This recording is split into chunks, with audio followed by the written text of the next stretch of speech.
Quelles sont les séquelles des traitements sur la santé sexuelle?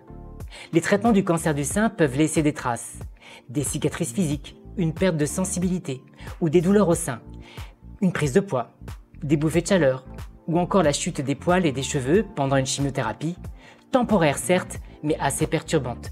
Cela peut avoir un impact sur l'estime de soi et la confiance dans sa sexualité. Comment comprendre la libido féminine?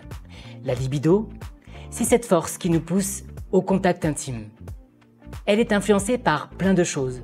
Nos hormones, notre estime de soi, notre relation avec notre partenaire. Et après un cancer, elle peut être chamboulée. Mais rassurez-vous, il existe des moyens pour retrouver un équilibre. Nous allons le voir. Le désir ne revient pas forcément tout seul, mais il peut revenir autrement. Pas besoin de pression. Ça commence souvent par des petits moments de détente, de connexion avec soi.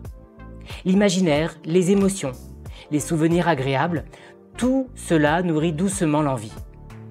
Et si ce n'est pas le bon moment, c'est ok aussi.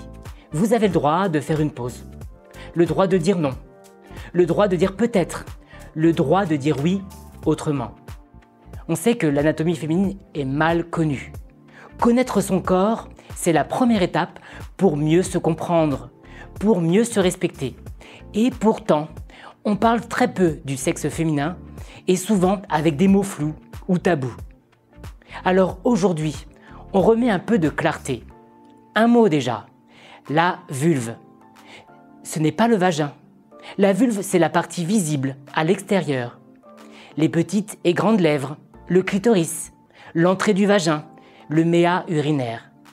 Le vagin, c'est le canal à l'intérieur qui relie la vulve à l'utérus.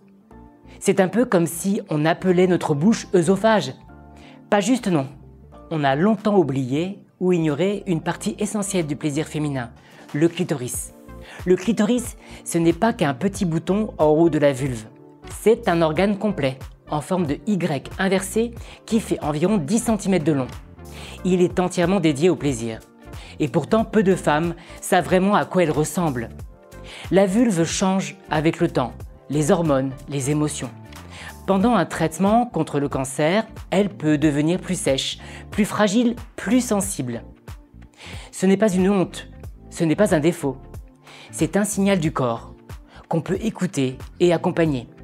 Il existe des solutions pour l'apaiser, la soigner et reprendre confiance. Mon corps mérite douceur, respect et plaisir.